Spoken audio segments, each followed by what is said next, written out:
first. Are things getting better or worse? The answer is yes. And the structural realities are that China is a rapidly rising power. The U.S. is a colossal ruling power. When a rapidly rising power seriously threatens to displace a ruling power, shit happens. San Francisco was very important. I think what it reflected was two adults, Biden and Xi, who understand this is the most important relationship in the world, that it's going to be fundamentally rivalrous, but that there's a necessity for them to find ways to cooperate. Right. But if I watch and see what's happened since then, if I look with respect to Taiwan and the Taiwanese election, if I look to the rules of engagement that the Chinese have been operating under in the South China Sea recently and in the Straits, if I look at the mill-to-mill conversation, if I look to what's happening with fentanyl supply chain, they actually made specific progress on particular items. But the most important was that they agreed that they were not going to misunderstand each other. Right. Now, obviously, there's some real differences, but they were not going to let misunderstandings drag them where they didn't want to be. And as she said it in the conversation, if you have an issue, just pick up the phone. Well, that's pretty remarkable. That's what adults should do about particular issues. So I'm positive about 2024. I would say chances of war between U.S. and China 2024, 99% against. Chances of military conflict over Taiwan 2024, 99% against. Now, looking further, that's more complicated. I'm glad you can give us 1 year without war. But I do think that the two countries are recalibrating the relationship, learning from what's happened. And recalibration comes from two important things, I think. First of all, is that internal challenges for both countries. China, for sure, on the economic side, political side, military, and so forth. A lot of the focus is now inward. Chinese don't think about Americans all day long. I think there's one fundamental misunderstanding about the Chinese from the American side, which is, and if it is that China's sole goal is to try to overtake the U.S. That is not the Chinese aspiration. The Chinese people, with 1 billion people still trying to have a better life, it's overwhelmingly pragmatic. And so that is the ultimate legitimacy, source of legitimacy also for the party. But also, second, there's a huge unintended consequence of these technological restrictions. We've seen it in history. We've seen that whenever there are restrictions or walls, it accelerates technological development. So what we have seen in China recently is a national mobilization. Unlikely partners from the big techs working together, university, industries, governments, all trying to tackle the hard and impossible. That's totally accelerated some of the endeavors to leapfrog, and I think that we're going to see much more of that because of these restrictions, not despite them. And of course, it's leaky. You cannot really restrict technology flows, and you're basically enriching the intermediaries. So collaborative competition, I think, is the way we should define the relationship. The two biggest themes this year, AI and sustainability. One represents competition between the two. The second represents collaboration. There's no way we're going to get to green transition without the collaboration of the two. So my advice would be, first of all, start from small victories to build trust. Things have changed. Even the economic relationship is now seen as a zero-sum game, or indeed, in certain areas that are important to both economies, is seen as a negative-sum game. So the question is, what is the dynamic that has shifted, that has changed this relationship? Because China remains a very large and important and growing market. That has shifted in a fundamental way. Speaking to corporate leaders, leaders of financial institutions, I sense the promise that they had anticipated that China would open up its markets, would allow them to compete in a free and fair way domestically, has not panned out. And what we've seen is that that coalition does not really work that well anymore. There has been a disillusionment that China has not lived up to its promises, that China is providing a somewhat more hostile environment for businesses operating there, trying to sell into China's market.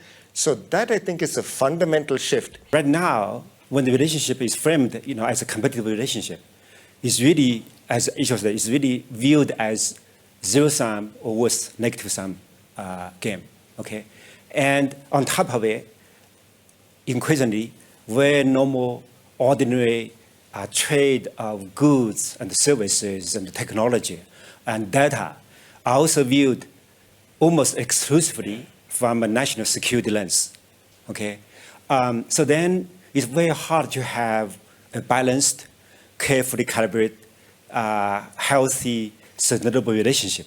You know, if just everything you look at it is national security, you see it as a threat, right? So then you have a knee-jerk reaction, you know, xenophobic reaction. So that really make it hard for the global, obviously for Chinese business, for American business who work with China, and also take the world economy as a collateral damage, right? Businesses, investors, we need a predictable policy regime, domestically and internationally. Right now, there's no certainty. There's no predictability. You know, every day wake up, you know, some shocks, you know, surprises. So that's not a good position to be.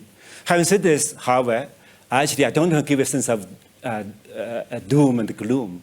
I actually feel better than I have been for the last 5-6 years about the outlook of the bilateral relationship.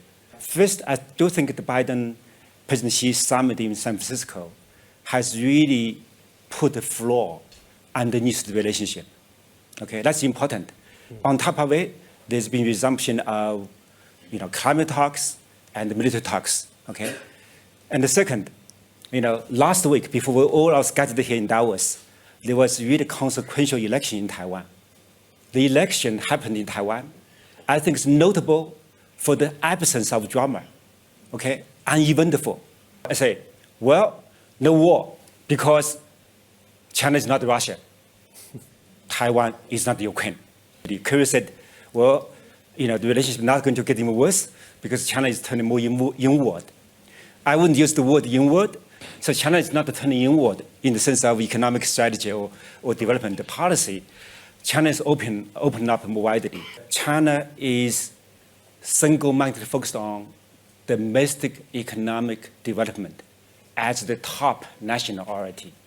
Unlike America right now, there's unhealthy, even dangerous obsession with China. Okay, everything is related to China. So what I'm saying is, as China gets its own act together, focus on the domestic economy, not to seek a quarrel with the U.S., I think things just be fine.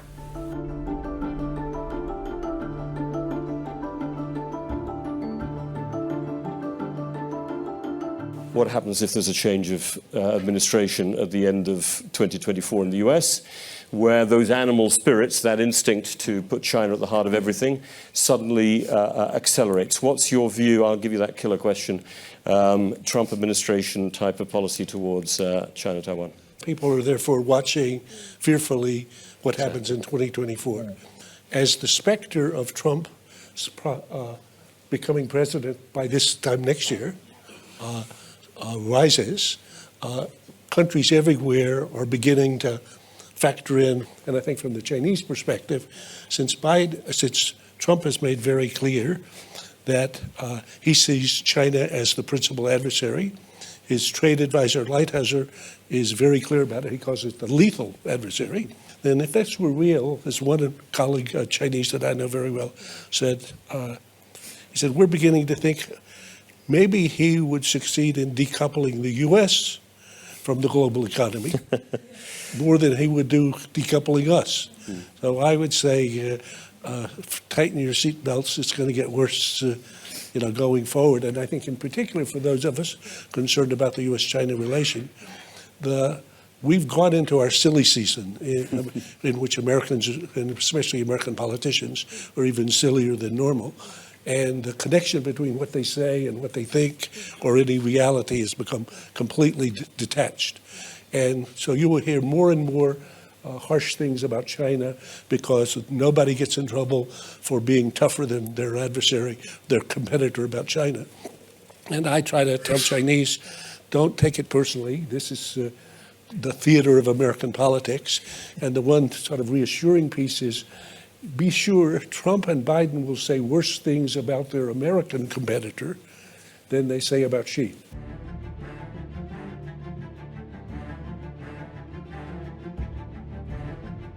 For the Southeast Asian economies, we don't have the luxury to choose between US and China.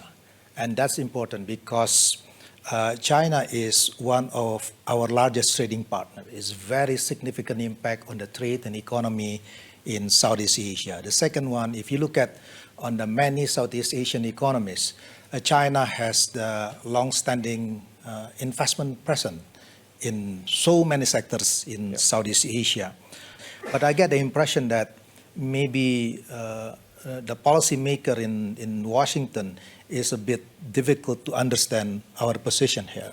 Well, I have to say that this U.S. tension have this, I hate to say this, but this will have the positive implication for some Southeast Asian countries because the relocation of the supply chain from China into countries like Vietnam to Indonesia to Singapore, etc. But I think the fragmentation, the cost of fragmentation is still very big for us with the techno-nationalism, the economic security, and this will have an impact on the supply chains. So the question is, what can be done at the given political and institutional constraint?